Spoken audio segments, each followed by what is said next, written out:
Yesterday we got a suspect at around 4 a.m. for being, we arrested the suspect yesterday for being in possession of stolen properties, to wit, 8 slaughtered goats packed in 2 sacks. They were heading to town, Jinja town. They were 2 on a motorcycle. We ran after them. 1 took off and we arrested 1. He says he got those goats from Namutumba and he was taking them to Mukono.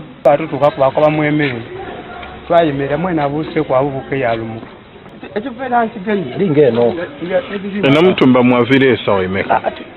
Titi ko bana mutumba wene oba twali tukayituka na mutumba kuba yanko byatuluja na mutumba. Waliwo ebimotoka ebyabeera awo bine bikola enguudo ebirakumba. Mwavire esawa emeka. Esawa 5.